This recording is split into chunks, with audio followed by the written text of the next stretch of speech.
Ժպիտ, լավատեսություն, բարձր տրամադրություն եւ իհարկե հետաքրքիր հյուր։ Իմիջն է ձեր եթերում։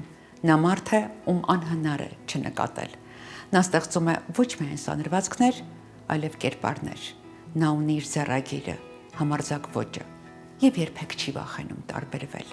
Տաղանդավոր, խարիզմատիկ, վառ եւ ինքնատիպ Գնել Սողոմոնյան, արտիստ։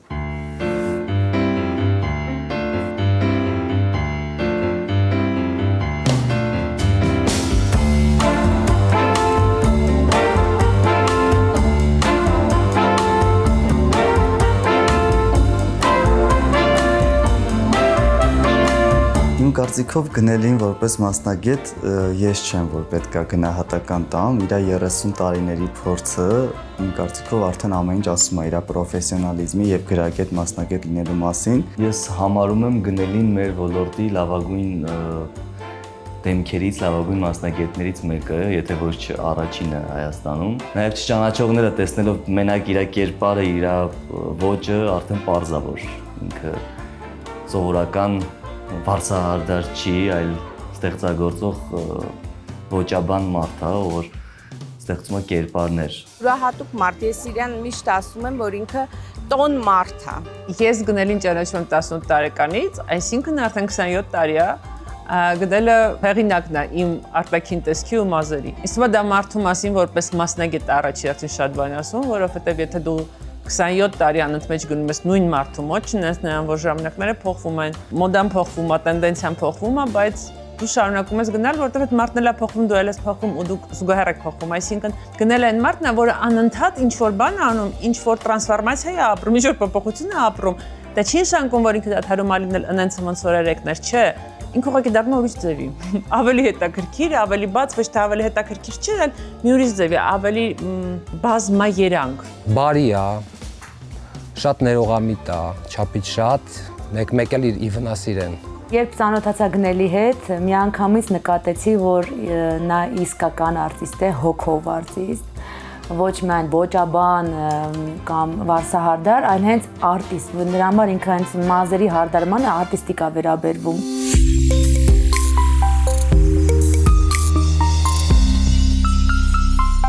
Բարի երեկո Գնել ջան։ Բարև Նառա ջան։ Շնորհակալ եմ, որ հրավերս ընդունեցիր։ Շատ շնորհակալ եմ եւս մեկ անգամ հանդիպելու քեզ հետ, որովհետեւ ինձ համար շատ հաճելի է քեզ հետ զրուցելը։ Ինձ համար էլ եւ ես վստահ եմ, որ մենք ֆանտաստիկ զրույց պիտի ունենանք ու առաջարկում եմ հենց ամենասկզբում գնալ դեպի մանկություն, որովհետեւ ասում են, որ մենք ինչ դառնում ենք մեծ տարիքում, դրա առաջին նշանները պահված են մեր մանկության մեջ։ Այ դու ինչպիսին էիր մանկության տարիներին եւ ինչի մասին էին երազանքներդ։ Մանկության հուշերը անկասկած անխոսք միշտ կան եւ ես երբեք չեմ մոռանում, որովհետեւ իմ մանկությունը եղել է լեցուն, հետաքրքիր, միշտ երազել եմ թռչել։ Այդ թռնելու ցանկությունը, հա, դա ինչ էր։ Իր մեջ ինչ որ ըստիս կա թաքնված մի քանի մեսիջ, հա, ազատության զգացողությունը, սահմաններ չճանաչելը, թե պարզապես մանկական երևակայությունը։ Ես համոզված եմ, որ հենց ազատության ճիճն էր, որովհետև ես հենց այդ ազատությունը իմ մեջ մեծացա եւ մինչեւ այսօր վայելում եմ այդ ազատությունը բոլոր ոլորտներում իմ կյանքի։ Եվ հենց այդ տարիներից էլ կարծում եմ հասկացվեց, զգացվեց, որ սովորականը պարզապես քո համար չի։ Եթե հիշեմ, հա, մանկապարտեզի տարիներից իմ կյանքը, այսպես ասած, ես միշտ եմ սիրել տարբերվել, միշտ եղել եմ առաջնագծում հանդեսների, համերգների եւ բեմական ինչ-որ տիկնիկայի ներկայացումների, որովհետեւ միշտ ինձ թվում էր, որ ես կարող եմ այդ ամենը անել, հաղթահարել, ոչ թե նրա համար, որ ինձ գովեին, այլ ինքնաբավ էի ինձ զգում այդ ժամանակ ու անընդհատ ինձ թվում էր, թե ինչ-որ մի բան չեմ հասցնելու, մինչեւ այսօր դա իմ մեջ կա, որ ինձ թվում է ես ինչ-որ մի բան չեմ հասցնելու, այնքան կարճ է այս կյանքը, որը որ ես շատ սիրում եմ։ Բայց նաև բեմը, ասմունքելը, թատերական ներկայացումներին մասնակցելը քո կյանքում հստակ ցույց է տվել, որ հետագայում քո կյանքը կապվելու է միմիայն արվեստի հետ։ Գեղարվեստի դպրոց հաճախեցի, հենց ամենաառաջինը, երբ որ առաջի դասարան դպրոց ընդունվեցի ու միանգամից մեր նկարչության ուսուցիչը կերպարվեստի այն ժամանակ ծնողներիս խնդրեց, որ ինձ թույլ տան, որ ինքը իր հետ տանի գեղարվեստի դպրոց, որովհետև շատ լավ էի նկարում, գույները շատ լավ ճիշտ տեսնում էի ու 3 տարի հաճախեցի գեղարվեստի դպրոց եւ չեմ փոշմանել, որովհետեւ այդ գեղեցկությունը, այդ գույների ճիշտ համադրությունը ինձ մեջ ոնց որ սերմանվեց հենց մանկուց եւ ճաշակի ձևավորումը ինձ թվում է պետք է որ հենց գեղարվեստի դպրոցից եկած լինի։ Գնել բայց մանկության տարիներին մի քանի տարի քեզ տեսել են շատ հաճախ ոտաբոբիկ քարայրներում վազվզելիս ծառերի վրա մի տեսակ Մաուգլիի նման։ Այո, հենց Մաուգլի էլ ասում էին, մանկապարտեզից հենց բերում էին ինձ տուն, շորերս հանում էին, որ փոխեն, ես փախնում էի տկլոր։ Ինչու՞։ Ինձ թվում էր, որ իմ մարմինը նեղության մեջ է։ Ինձ թվում էր, որ դա ինչ-որ վանդակներ են, ինչ-որ փակագծեր են, որ ինձ խանգարում է։ Հետո որ արդեն մեծացա, մինչև 6-րդ դասարան արդեն մեծ հիմիկվա 6-րդ դասարանի տղաները մեծ են, չէ՞, բայց մեր ժամանակ մինչև այդ ժամանակ այդ բանը իմ մոտ կար, փախնում էի քարանձավները մեր գյուղի, մերոնք ման էին գալիս ինձ ամբողջ գյուղով ու ես հասկացա, որ իմ էներգիան, իմ կենսունակությունը գալիս է բնությունից, քարերից, ծառերից, չգիտեմ, այդ բարձրունքներից ինձ համար մի պահ թվում էր, թե աշխարհը փոքր է ինձ համար, այդ հագուստի մեջ, երբ որ ես հագնված էի լինում կամ կոշիկներով էի լինում, ոնց որ լինեի ինչ-որ մի հատ փոքր մի մասնիկ, իսկ երբ որ հանվում էի, մինչև այսօր հիշում եմ, որ հենց այդ մեր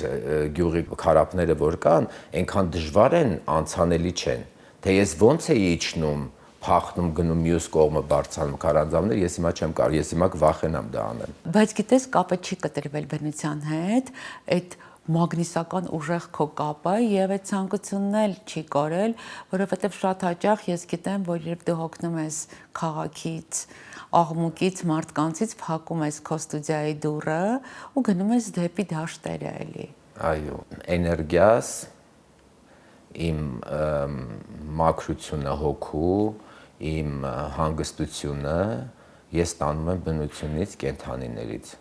Թող մարդիկ ինձանից չնեղանան,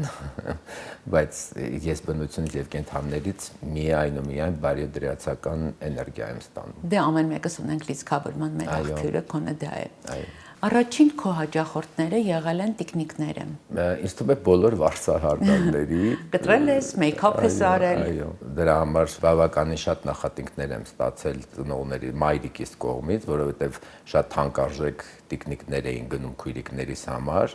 իսկ նրանք փառքասու շատ էին ու ես ոնց որ իրենց կարծիքով փչացնում էի, բայց իրականում ինձ թվում էր, որ ես իրենց հակառակը գեղեցկացնում եմ։ Ճիշտն ասած, ես էլ էի այդ գործով զբաղվում իմ մանկության տարիներին, բայց դե ես չդարձա վարսահարդար ոճաբան, արդյունքում մնացին թանկարժեք փչացված տիկնիկները։ Նարո ջան, դե դու էլ քեզ գտել ես քո գործի մեջ եւ երջանիկ ես։ Այո, սիրում եմ իմ գործը շատ։ Գնել 8-րդ դասարանում ամառային արձակուրդներին գնացիր եւ ընդունվեցիր ուսումնական կոմբինատ եւ կարծես թե քեզ ընթառաջեցին, հա, տարիքդ փոքր էր, բայց ընդունեցին։ Այդ ժամանակ ոչ թե 8-ամյա կրթությունների ինձ հարկավոր պետքա դուրս գայի դպրոցից, ուղղակի այդ 3 ամիսը ամառային արձակուրդների չուզենալով ինչ որ ձորում լողանալ կամ չգիտեմ դաշտերում թափառելու, քանի որ քույրերիս հետ մշտական հաճախում էի գեղեցկության սրահներ ու ինձ շատ հետաքրքիր էր։ Քեռիներիս խնդրեցի, որպեսզի նրանք ինձ ընդառաջեն, որ ես կարողանամ հաճախեմ ուսումնարտադրական կոմբինատ, որովհետև այն ժամանակ առանց այդ ուսումնարտադրական կոմբինատում սովորելուց դու չէիր կարողանա գնալ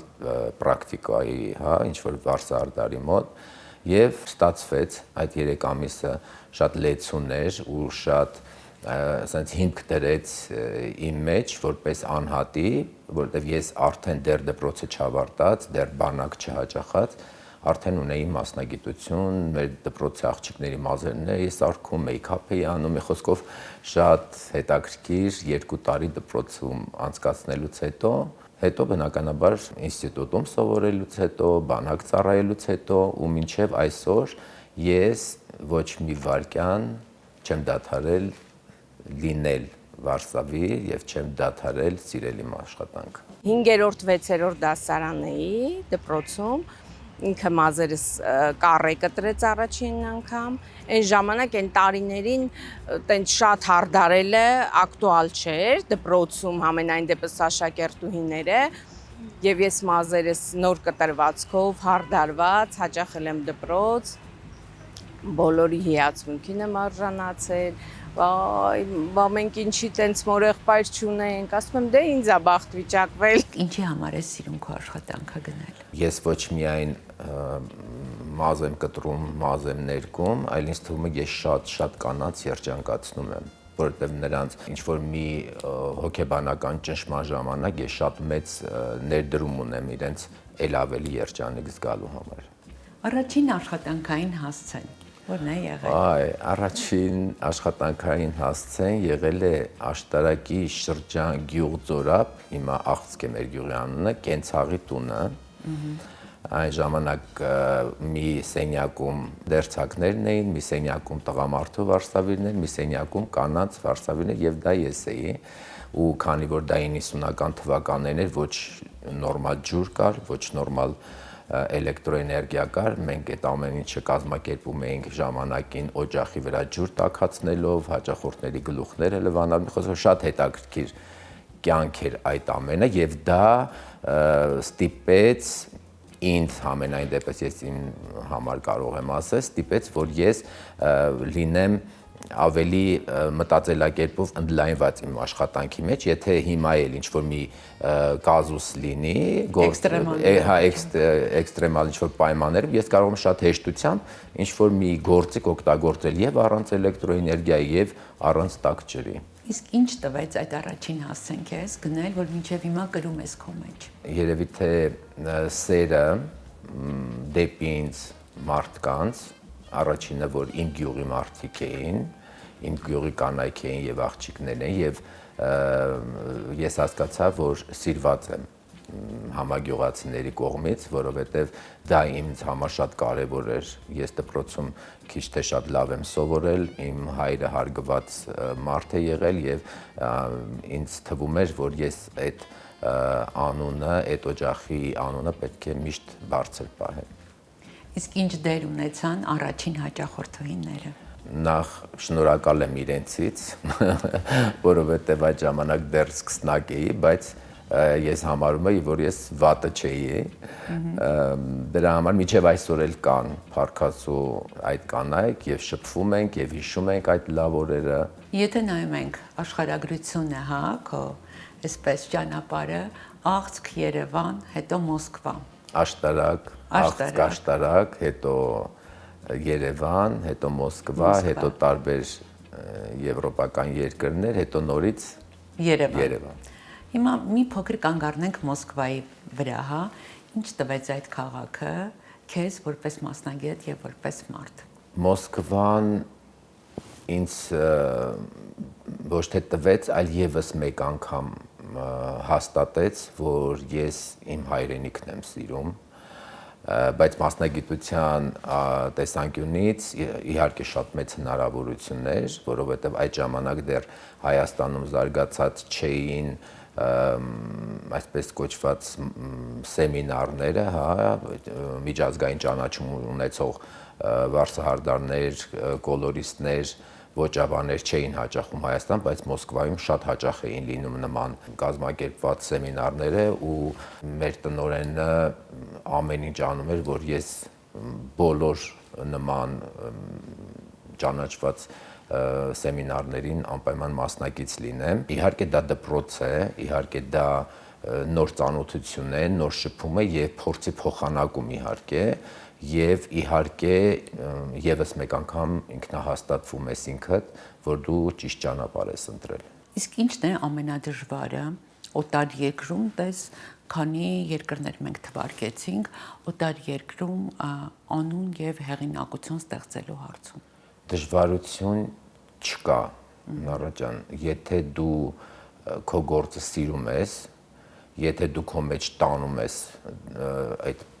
պատասխանատվությունը քո գործի նկատմամբ ու այդ սերը, դու որտեղ լինես, դու քո գործը կունենաս, ոնց որ մեր ստեղ Կատրին գեղեցկության սրահի տնօրենն էր ասում, որ գնելը կրեստոն անապատի մեջ էլ դնի, այնտեղ էլ բաներ, հաճախորդներ կունենա։ Ուզում եմ ասեմ, որ հնարավոր չի աշխատասիրությունը, սերը քո աշխատանքի նկատմամբ քեզ երբեք անգոր չի թողնի։ Գնել Սողոմոնյան անուն ազգանունը վաղուց բրենդ է արդեն։ Այնց հետաքրքիր է, ինչ գին է ունեցել այդ բրենդը ստեղծելը։ Շատ բարձր գին, թե ֆինանսական, թե հոգեբանական, թե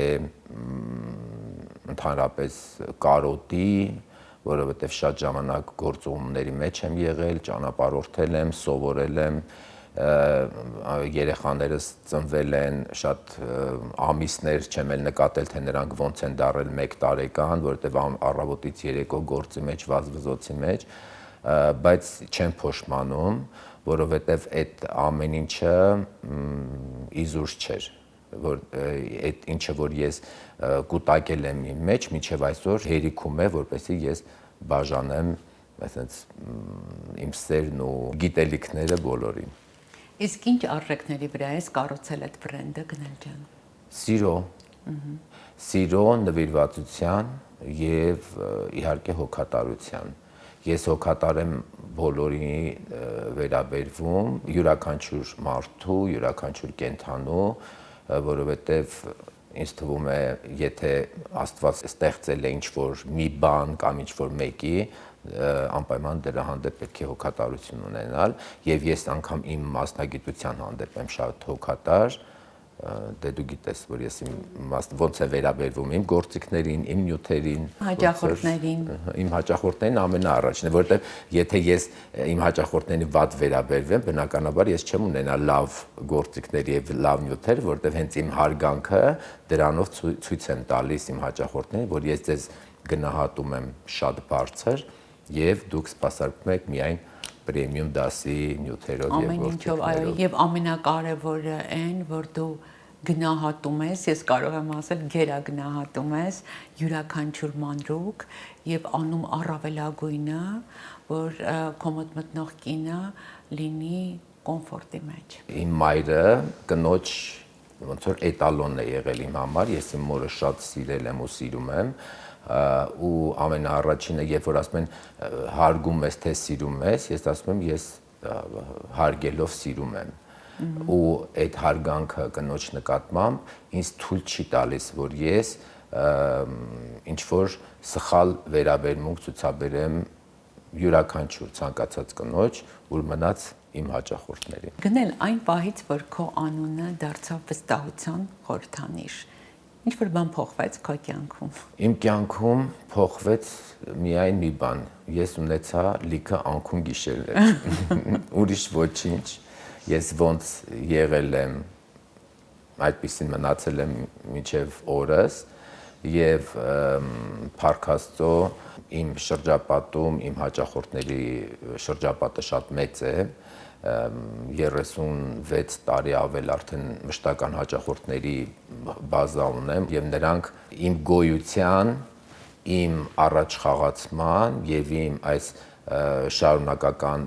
կյանքի, իմ աշխատանքի մեջ պատճառն են եւ դրա պատճառով ես երբևիցե չի եղել, որ ես մտածեմ, ասեմ, դե լավ, այսքան հաճախորդ ունեմ, կարա մի քիչ էլ ինձ sense պահեմ, ոչ, ես 4:30 լուսադեմին կկանչեմ, կգնամ գործի գիշերվա 1000-ին կկանչեմ, կգնամ, ես այդ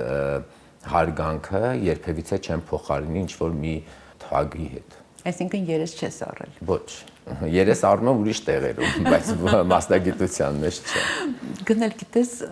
դու ֆանտաստիկ սանրվածքներ ես ստեղծում։ Այսինքն սանրվածք չէ, կերպարներ ես ստեղծում։ Ինձ միշտ հետաքրքրել է, թե ինչպես ես դու տեսնում այն, ինչ քո աթոռին նստած կինը իր մեջ չի կարողանում տեսնի ու միշտ ու ճիշտ ես դուրս գալիս։ Դրա հետևում ի՞նչն է, ինտուիցիան, դրա հետևում ահռելի փորձն է, թե տաղանդը։ Դա ինչ որ մի անտեսանելի շնորհ է, որ ես չեմ կարողանում բացատրեմ, թե ես ոնց եմ տեսնում, եւ հետո հաճախորդը ասում է, որ հենց սա է ուզում, բայց չի կարողանում ճիշտ բացատրել։ Ու դա բերեց նրան, որ արդեն ինձ մոտ հաճախելուց սկսեցին լռել ուղակի։ Չասել ինչ ենք ուզում, ինչ գույն ենք ուզում եւ ես դրանից ել ավելի պատասխանատվությունս նախ մեծացա, որովհետեւ դու երբ որ տեսնում ես 100%-ով համոզված ես, որ շատ գեղեցիկ կերպար ես ստանալու ու վերջում մտածում ես, որ հանկարծ ունես չլինի, որ դուրները չգա։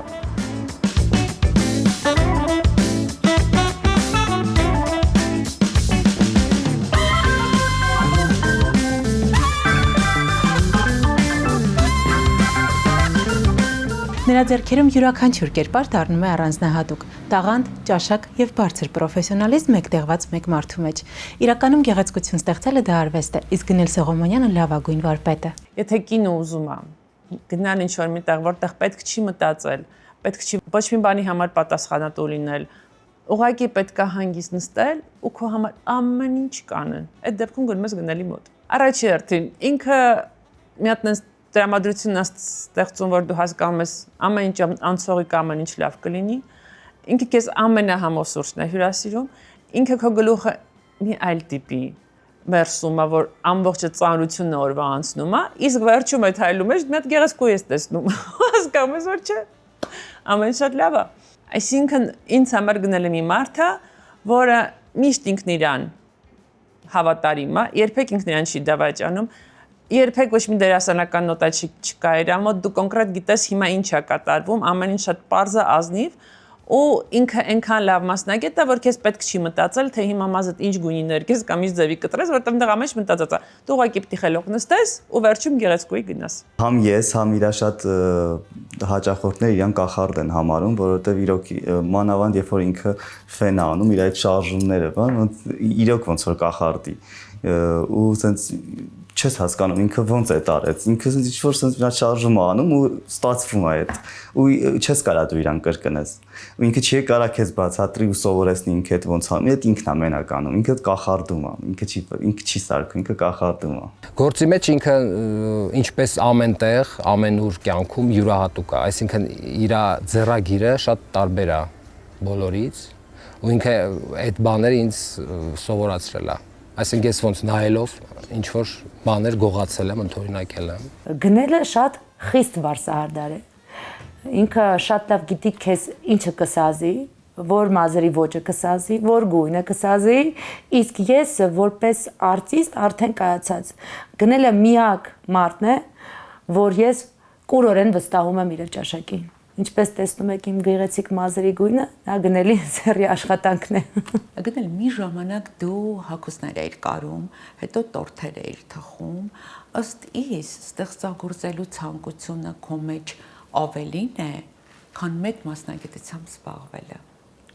Ինչ վերաբերվում է առանձնանալու, ինչ վերաբերվում է անհատական ինչ-որ մի բան անելու, ես միշտ մտածում էի լավ ես շորերը որ առնում եմ չեմ կարողանում հագնեմ, պետքա կամ ձևափոխել, կամ պետքա գնել կտորը, նկարել ու պատվիրել, որպեսզի դերձակը կարի։ Ու այն ժամանակ աշտարակում յուրա կարծում դերձակ էր շատ լավ, նկարում էի, կարում էր, ասում էր Գնել, ես դու որտեղից ես, քո ֆանտազիան ոնց է աշխատում, այնքան դժվար բաներ ես տալիս, որ մենք չենք հասել դրան, որ տենց շալվարներ, պիջակներ կարենք, տենց կոշիկներ կարենք, բայց հետո այնքանով էր լավ, որ այսօր ես որ տեսնում եմ նորաձևությունը ուր է գնում, ես դա արդեն մի 30-40 տարի առաջ եմ տեսել։ Ես ինքս եմ ստեղծել այդ ամեն ինչը։ Իսկ տորթերը թխելը մեր տան համար միշտ սիրում էի բան ու հետո սկսեցի շոկոլադով ֆիգուրաներ սարքել ու զարդարել տոնական տորթերը բան, հետո գյուղի աղջիկները կամ հարևանների կանայք, որ տեսնում էին բիսկվիտները թխում բերում էին, ասում են գնա ջան աղջկաս նշան դրեք, նա վերջին զանգնա մի հատ սիրուն զարդարի ու տենց իհարկե այդ ամեն ինչը անվճար, բայց ես այդ ամենից հաճույք էի ստանում ու ասեմ, որ այդ ժամանակ եւս շատ խիտ գրաֆիկով աշխատում էի որպես ֆարսահարդար։ Բայց հասցնում էի։ Հասցնում եմ գիշերների իմ քնելու հաշվին, որպեսզի մեր գյուղի գեղեցկուհիներին չնեղացնեմ։ Ու հաճույքով էի անում։ Այո։ Այ ասեմ դրա համար հիմա քաղցր չեմ ուտում, որովհետև այդ կրեմ այն ժամանակ կրեմով էինք, չէ, սարքում։ Այնքան էի փորձել, արդեն քաղցրից հագեցել։ Երգի հետ էլ այդպես եղավ, թե դա պատահականություն էր։ Ամբողջ կյանքս երազում էի երգեմ կարաոկեում, շատ էի երազում։ Գնալով տարիների ընթացքում հասկացա, որ ճաշակով երգերը մեռնում են, կլկլոցներն ու գլգլոցներն ու մուղամներն են առաջ գալիս, այդ որ սուտ խափում են, ասում են բանը պահանջարկ է, դա ոչ դա պահանջարկ չի, երգողներն են քիչ, ու մենք ունենք շատ գեղեցիկ եւ գուսանական, եւ էստրադային, եւ ջազային կատարումներ, անընդհատ մտածում էի, բայց ինչի չեն երգում, էլի լավ ձայն ունեն, լավ տաղանդավոր երգիչ երգչուհիներ ունեն, չէ երգում, ուրիշ տեղեր նայում ես նստած են սեղանի շուրջ, շատ գեղեցիկ կատարում են այդ երգերը, բայց համերգների ժամանակ ինչ որ ու տենց չէր ստացվում ինձ մոտ, բարեբախտաբար ծանոթացա Եվայի հետ, Եվան ուզեցա մազերի գույնը փոխել, իրեն ինձ էին խորհուրդ տվել ու տենց որ եկավ ստուդիա, նստած զրուցում ենք, ասեց գնել դուք երգում եք, ասում եմ չէ ով ես, ինչ երգել, ասում ոնց կարա եկեք կպարապեմ, երգեք ու հիմա ես չեմ ասում, որ ես իդեալական երգիչ եմ եւ դրան չեմ էլ ձգտում, որովհետեւ ես արդեն իմ մասնագիտության մեջ ինձ գտել եմ եւ միջև վերջի վայրկյաններ իմ կյանքի վայելելու եմ այդ գեղեցիկ աշխատանքը, բայց իմ մի նոր կյանք, որ ինձ նոր շունչ է տվել եւ ես ամեն անգամ կարաոկե գնալուց, որ երգում եմ, կարաոկեի աշխատողներն էլ, մշտական հյուրերն էլ միշտ ասում են բրավո, որ ամեն անգամ էլ ավելի լավ է ստացվում ինձ մոտ։ Այստեղ ամբողջ հարցը այն է, որ շատերի մոտ հարց է ծագում, այս տարիքում նոր երգել, ասեմ, բայց 25 տարեկան եմ։ 25 տարեկանում երգելը պրոբլեմ չի։ Ունայիմ ծարերի ծայնքո, ծարերի ծայնքո, մենք զրուցում էինք եւ նկատեցի զրույցի մեջ, որ սիրում է երգել, այսինքն պատմեց, որ ավելի երիտասարդ տարիքում ուզել է երգել, բայց ինչ պատճառներով չի անդրադարձել ընդհանրապես եւ կարծում էր, որ չի ստացվի երգել։ Իսկ ես որպես դասատու եւ որպես արվեստագետ սիրում եմ նկատել այն, ինչ որ շատերը կարող է չնկատեն եւ դա վերցնել եւ կարծես մարդու երազանքը սարքել իրականություն։ Այդպես ստացվեց եւ հիմա փառք Աստծո մեզ մոտ լավ ստացվում է աշխատել իրար հետ, իմ լավ աշակերտն է գնելը, որով ես միշտ հիանում եմ անկեղծ ասած, որովհետեւ դա նման է, գիտեք ինչպես մարդը պետք է երբեք իր երազանքը չդադարեցնի եւ ոչ մի կետում չկանգնի եւ դա չունի տարիքային սահմանափակում երբեք, եթե կա մեջը ցանկություն։ Ամենակարևորը ցանկությունն է։ Գնելը բեմում գիտեք ինչպեսին է, իսկական, անկեղծ։ Նա իսկական արտիստ է։ Երբեք ոչինչ շինծու չկա գնելի մեջ։ Ինքը ոնց ինչպեսին դուք նրան տեսնում եք, կյանքում իրական, բեմում էլ նույնն է, այսինքն մարդը երբեք չի ստում, ոչ բեմում, ոչ կյանքում։ Նա շատ է ոգևորում իր կատարումներով, որովհետև ունի զգացողություն, որ վարակում է շատերին։ Դու երկու տղա ունես ու մի հրաշալի դուստր, ում շատ եմ սիրում։ Այ հայրությունը քեզ ինչ սովորեցրեց, որ ոչ մի դպրոցում չես կարող սովորել։ Ես անակնկալի չեմ եկել, երբ որ հայր եմ դարձել, որովհետև մեր ժամանակները դու մենակ երեխա չէիր տանը, եւ դու հայր էիր, եւ մայր էիր, եւ տատ էիր, պապ էիր, քույր, եղբայր, չգիտեմ, թոր, որտեվ այդ ամբողջ մեծ ընտանիքի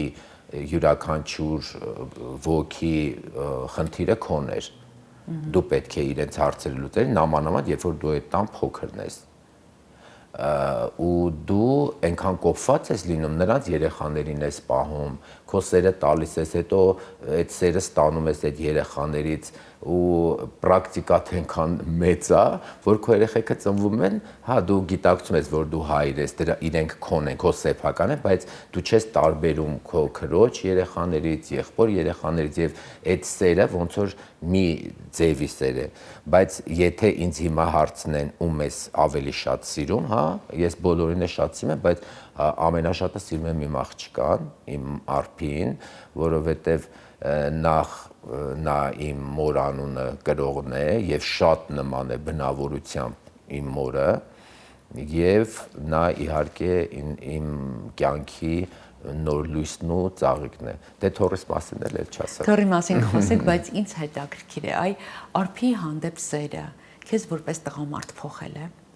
Ինչ որ մի բան քո ներսում փոխել է, թե չէ։ Չի փոխել, այլ վերահաստատել է, որ կնոջը պետք է հարգել ու փայփայել։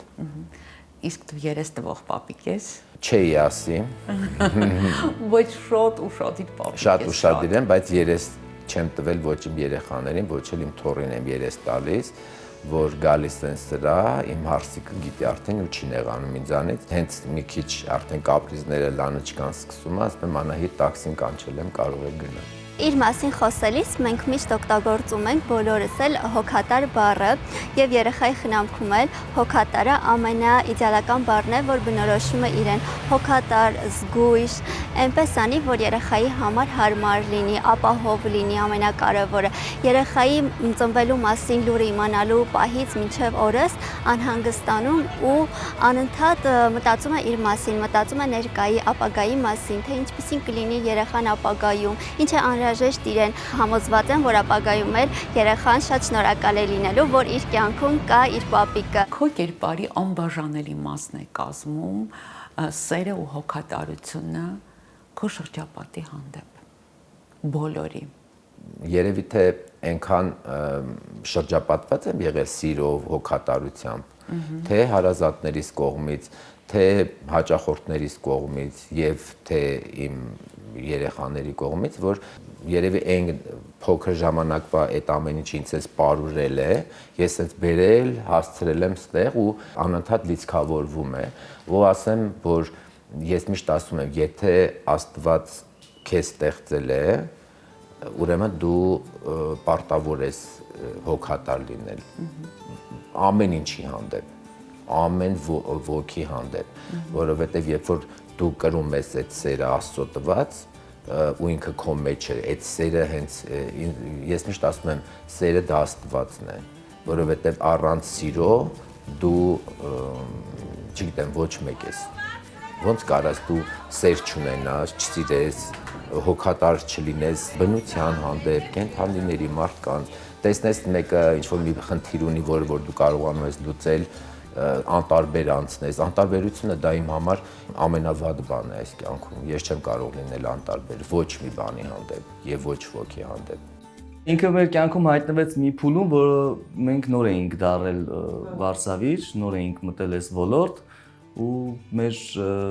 գիտելիքի կայացման մեջ շատ մեծ ներդրում ունեցավ։ Ես համարում եմ իրեն իմ դասատուներից մեկը,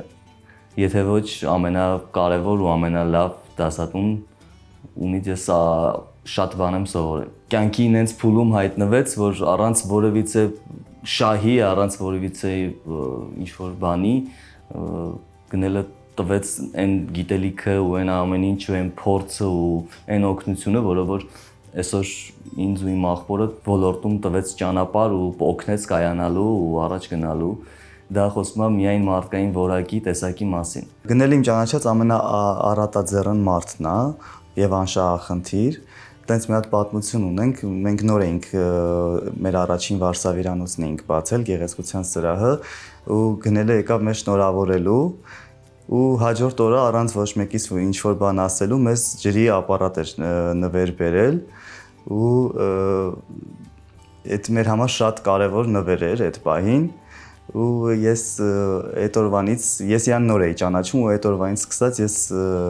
շատ ոգևորված եմ իր մարտեսակի հետ կապված։ Ես շատ շնորհակալ եմ, որ Աստված իմ աղջկան տվել է իր պապիկի նման պապիկ ու ինձ էլ իր նման սկեսրայ։ Գնելը շատ նրբանկատ մարդ է, իրականում հոգատար եւ իրոք մտքից ծայրով մի բան որ անցնի, ասենք ժամեր անց, րոպեներ անց իրագործումը ու դու հաճախ մտածում ես ասում ես բայց ես չեմ արտահայտվել կամ ասենք ինչ որ առիթի եմ ամեն ինչը այնքան նրբանկատորեն ինքը նախապես ամեն ինչը զարդերից սկսած հագուստից, սանրվածքից նենց է նախապատրաստում, որ էլ քեզ անելու ոչինչ չի մնում։ Չի թողնի, որ դու օրինակ հուսահատվես ինչ-որ բանից։ Ու կյանքում շատ բեկումներ են լինում, հատկապես արվեստագետի կյանքում, ու երբ որ ինձ մոտ նմանատիպ բեկումներին պահելնում, ինքը միակ մարդն է, որ կարող ասես խիստ տոնով նայ դեմքից, ասի մի հատ հանգստացի խելոք մնա, մի հուսահատվի, օրինակ, թևեր մի անգամ ասես թևեր է բացվում ու ես սկսում եմ շարունակել ստեղծագործել, գնել այդտենց յուրահատուկ շատ լավ մեծ մարդ է, լավ սենց ասեմ, բայց չեմ չափազանցնում, իրոք ինքը ինձ համար մեծատառով լավ մարդ։ Գնելը շատ զգայուն է, այն որ նուրբ թելեր ունի հոգում, այդ իր բնույթն է, այդ ստեղծագործական, ու դա իծնե է իր մոտեղ, որտեղ ինքը փոքրուց նկարել է, պարել է, երգել է, այդ իր մեջ կա էլի։ Իրականում իրան ցավացնելը շատ հեշտ է, բայց ինքը ասենք այդ տարիների ընթացքում ինչ որ կարեցել է այդ ինչ որ ստեղծի, ինչ որ պաշտպանիչ աուրա իր շուրջը, նաև այն մարդկանց, ասենք մեր օգնությամբ, որտեվ ինքը երբեք մենակ չի, ինքը այնքան բարություն է արել, այնքան ամեն մեկին հասել է իր ձևով, որ ինքը երբեք մենակ չի ու ամեն ցանկացած պահի իր շուրջ մի հատ հսկայական խումբ կա, որ իրան ամեն ձևի կպահի ու կպաշտպանի։ Քո աշխարհում, որտեղ քո պատասխանատվությունն է ու սերը,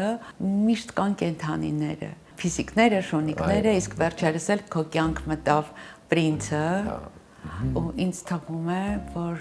կներես, բայց ոնց որ դա քո շուն կերպարն է։ Մենք երբ որ պրինցի հետ քայլում ենք, մոտենում են, ասում են կներեք, բայց ինչ նման եք իրար, ասում եմ առանց ներելու, իրոք նման ենք։ Ուրեմն պրինցի պատմությունը շատ մի հետաքրքիր պատմություն է, ծանոթից, ասենք իմ առաջվա տնօրենի եղբոր վիդեոներն եմ նայում, ինքն է շատ կենդանասեր է ու լիքը կենդանիներ ունի ու վիդեոների մեջ տեսնում եմ պրինցին։ Բայց այդ ժամանակ ինքը պրինց չէր, ինքը չորնի էր, իր անունը չորնի էին դրել, որ ինքը տրենաժորի վրա կանգնած, ինչ որ վազվզում է, բան մտքից մեջ։ Բայց պրինցը ավելի ասած։ Հա, ավելի ասածում։ Գուգլում եմ, Կառալևսկի պույզեր ման եմ գալիս ու հասկանում եմ, որ պետքա լավ ցեղատեսակի գտնել ես որ երկրում, լիքը գումար ծախսել, անցնում է ընդամենը 1 շաբաթ ու զանգում է Վահրամը ինձ, ասում է գնել մի հատ արեստոկրատ շուն են ինձ նվիրել, բայց այդ շունը երևի թե մենակ դու կարողանաս իր այդ յոլա գնաս, իր լեզուն հասկանա, ու ասես մի անգամից ես միշտ ասում եմ, ես ինչ ուզել եմ, Աստված ինձ տվել է։ Մի 2 օր հետո պրինցը եկավ իմ մոտ, հաճախորդս եկավ, ասեց, «Ոյ, какой он принц», ու վсё, ես իր անունը դրեցի պրինց։ Իր սերն էլ այնքան հետաքրքիր է, իր նվիրվածությունն է ինձ։ Ինքը զգում է այդ հոգատար։ Իհարկե կենդանիները էլ ավելի շատ են զգում քո հոգատարությունը, քո նվիրվածությունը, որովհետև փողոցի շներին էլ որ փրկել եմ, տարել եմ գյուղկատուներին, որ գնում եմ նրանց այդ մոտեցումը վազվզոց այդ պոչի խաղացնելը եւ հայացքների մեջ գտնում եմ այդ շնորհակալությունը, որ իրենք ինձ փոխանցում են։ Դե բայց պրինցը ուրիշ թեմա է եւ իրեն դու շատ երես ես տալիս եւ իսկապես արքայավայել պահում ես։ Դե բնականաբար, երբ որ կարդում ես կենդանիների բնավորությունը ցեղատեսակի, դու պետք է պարտավորես իրենց պահել նենց, ոնց որ իրենց պետք է պահել։ Մի հատ է Յորքշիր տերիեր ունենք Բոսկոն, որը նույն ձևի ապրում է, ոչ պակաս թագավորական կյանքով, բայց պրինցը թե որպես ցեղատեսակ ինքը շատ արքայական է, կապրիզներով է, իհարկե բնավորությունը շատին բնավորության նման է։ Երբ որ լավ են իրեն ինչ-որ բան ասում, հրամաններ տալիս, ինքը միանգամից այդ ամեն ինչը անում է։ Իսկ երբ որ ուզում ես sense մի քիչ բարկացած շեշտադրությամբ, ինքը միանգամից սկսում է իր խաղերը։ Գնել գիտես ինչի վրա եմ միշտ զարմացած։ Դե զարմացած էլ չեմ, որովհետև ինչ որտեղ ես այդ առումով քեզ նման եմ, դու վառ ես, հետաքրքիր ես, նվիրվող ես, անդավաճան ես։ Դες թվարկում եմ հատկանիշներ, քո շուրջը լիքը մարդիկ կան, բայց դու քիչ ընկերում ես։ Ընկեր հասկացողությունը ինձ համար շատ ոնց ասեմ, քանի որ ես շատ հին մարդ եմ, ընկերները իմ հոր ընկերներն էին ինձ համար անդավաճան, միշտ իմ հոր դժվարությունների ժամանակ մեր կողքին կանգնած, լավ օրերին միշտ մեր տանը ուտել խմելուց, Աստված մի արաստ է դժբախտության պահին բոլորով հորս կողքին կանգնած ու մեր կողքին կանգնած, ինձ համար դա էր ընկերությունը։ Իսկ այսօր եթե ընկերդ ուղակի գալիս է, եթե ընկերը մենակ գալիս է դժվար պահերին, դա ընկեր չէ, ինքը պետք է ուրախության էլ քո կողքին լինի, հակառակ ուրախության ժամանակ այլ ավելի շատ ինքը, որտեվ ես եթե Աստված մի արած ինձ հետ ինչ-որ մի դժվար բան է պատահում, ես գերադասում եմ մենակ մնալ, ինքս ինձ հետ զրուցել ու այդ ամեն ինչի տակից դուրս գալ էլ ավելի լավ, քան ինչ-որ մեկի հետ կիսվելուց, որտեվ ես չեմ ուզենա իմ նեգատիվը փոխանցեմ կողքինից, մանավանդ եթե ես այդ մարդուն սիրում եմ ու հարգում եմ, դրա համար ինձ համար ընկեր բառը արդեն իր ուժը կորցրել է այս դարաշրջանում։ Իսկ ինչ ես կարծում, մարդիկ քեզ ճանաչում են, թե տեսնում են այն կերպարը, որը տեսնում են։ Ինձ թվում է ավելի շատերը կերպարն են տեսնում, շատ քչերն են ինձ ճանաչում, ինձ մտերիմներն են ինձ ճանաչում, հարազատներն են ինձ ճանաչում, որովհետև ես ամենօրյա շփումը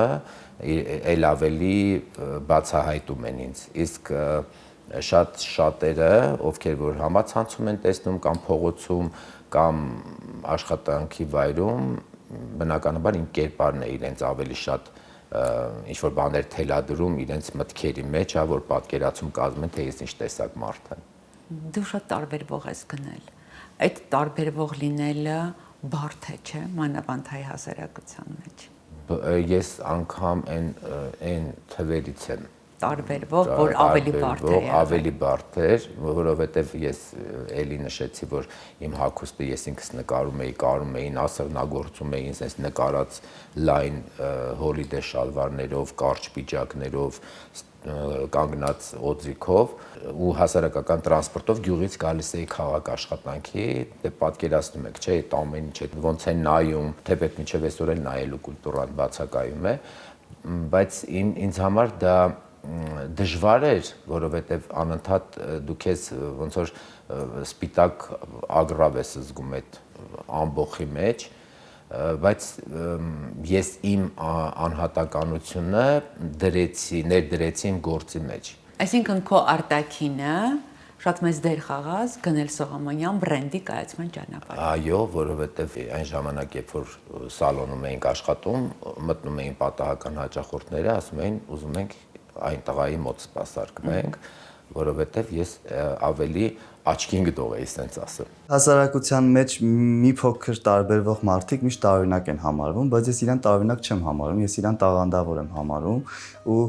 իմ կարծիքով հենց այդ է մարդկանց տարբերությունը, երբ որ կան մարդիկ, ովքեր հասարակության անդամ են ու կան մարդիկ, ովքեր ստեղծում են կերպարներ, ինքը այն մարդկանցից է, ով ստեղծում է իր առանձին կերպարը ու իրան չես կարա չնկատես։ Ինքը տարբերվող գույն է, հենց մեր քաղաքում, вообще Հայաստանում ինքը տարբերվող գույն է, որը որ շատ սիրուն է։ Դրանից ինքը միշտ կարամ ասեմ ինչ որ վնասներ կրել է, ասենք մեր հասարակության մեջ այդ արխետիպ այդ տենց չէ, բայց դե ինքը իր ուղով գնում է միշտ, երբեք չի նայում հետ եւ կողք, ինքը իր ուղությամբ գնում է, այսօր այստեղ էս պահը ինքը շատ ճիշտ է ապրում, ես իրան շատ բան սովորել եմ։ յուրաքանչյուրս մեր զգեստապահարանի պարունակությամբ ստեղծում ենք որոշակի կերպար, հա, դե քո զգեստապահարանը շատ տարբեր է, վառ է, աքսեսուարներով, հագուստով եւ այլն։ Դու ամեն օր մի կերպար ես ստեղծում եւ գիտես ինչ կերպար ես ստեղծում եւ դրանով ինչ ես ուզում ասել։ Թե չէ։ Ոչ թե ստեղծում եմ, այլ ոնց որ տրամադրությունս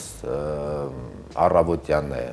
ինձ թելադրում ինչ պետք է ակնեմ, դրա համար ես մի 3 կոմպլեկտ նախապատրաստած ունեմ։ Դեռ երեկոյից։ Երեկոյից, հա, որ առավոտյան տրամադրությունս որը կուզի բարձր կրունգներով որ հագնեմ, այսինքն երկար ու լայն շալվար հագնեմ, թե սովորական ասած մի քիչ ավելի հանգիստ, ինչ աքսեսուարներ կրեմ ու հետաքրքիրն է, որ շատեր ասում են չես հոգնում, այդքան բան հագնում ես, հետո հանում ես։ Օրալինը մի 2 անգամ փոխվում եմ, որովհետև պետքա ինչ-որ մի տեղ գնամ, հաստատ այդ հագուստով դուրս չեմ գա քայլեմ, պետքա փոխվեմ ինչ-որ մի բան հագնեմ սովորական, որ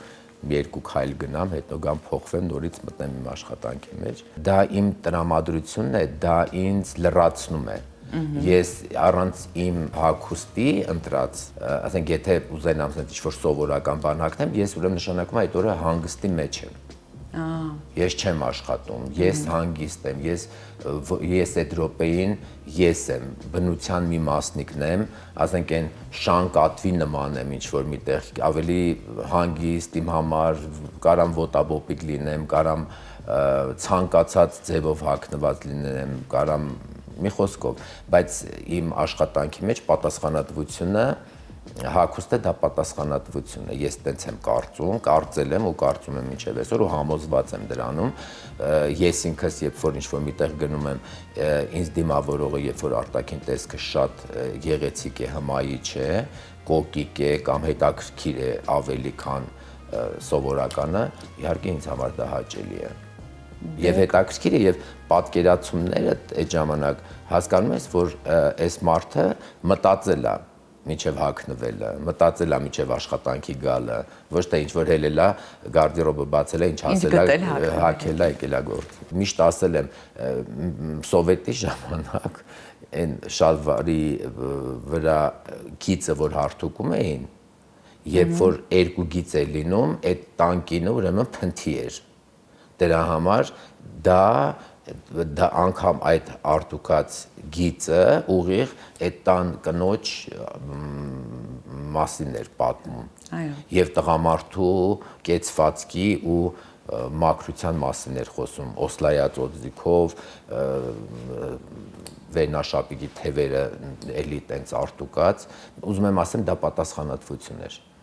երբ որ դու հագած ես ճիշտ դու պատասխանատու ես Շատ լավ, դու պերֆեկցիոնիստ ես։ Միգուցե։ Յուրաքանչյուրս էլ իր ապրած կյանքի ընթացքում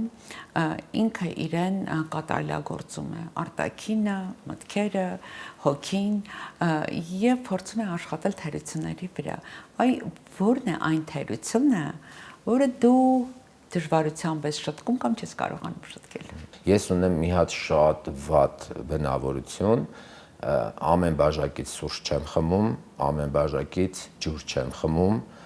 ամեն բաժակից օղի չեմ խմում, եթե գնում ենք քաղաքից դուրս, ուրեմն իմ համար պետք է վերցնեն իմ սուրճի բաժակը, իմ օղու բաժակը, իմ ջրի բաժակը։ Այդ ես համարում եմ թերություն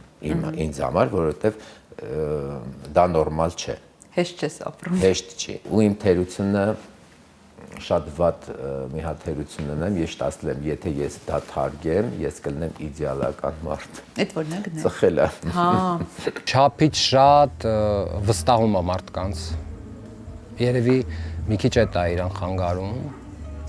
Բայց դա էլ իրա ինչ որ, չգիտեմ, իրա բնության մասն է։ Մեծ բախտավորություն է գնելի պես քերի ունենալը։ Իրոք մեծ բախտավորություն է։ Ու ես դրա համար միշտ շնորհակալ եմ։ Միշտ գնել այ հաջողության մեծ ճանապարհ ես անցել ու քո բնավորության, որ գծերին ես պարտական այս հաջողության համար։ Ես միշտ մտածել եմ, որ ես պարտավոր եմ անել դա։ Երբ որ գյուղում ինչ որ մի աշխատանք պետք է արվեր, ես մտածում եմ, որ ոչ թե չպետք է անեմ, նստեմ, լացեմ, խիեն ինձ ասում, այլ ես պարտավոր եմ դա անել։ Ու ես դա անում էի իդեալական գոմ մաքրելը, հող փորելը, խոտ քաղելը, այդ ամեն ինչը իմ համար պարտականություն էր, որ ես անում էի ոչ թե լացելով կամ տրտնջալով, այլ պետք է արվի ու ես անում էի։ Ու ես այսօր մինչև ինձ որ մեկ ասում են, չես այդքան շուտ գրանցում անում առավոտյան, կարող միգուցե 10-ից 11-ից սկսես, ասում եմ ես պարտավոր եմ անել իմ աշխատանքը, որովհետև եթե ես դա չանեմ, ի վերուստ տված իմ շնորհը միգուցե իմ ձեռքից կվերցնեն։ Ես յանից սովորել եմ ամենակարևոր բաներից մեկը, որ երբեք չկանգնել նույն տեղում, միշտ աճել, միշտ ժամանակին հավասար գնալ։ Այսինքն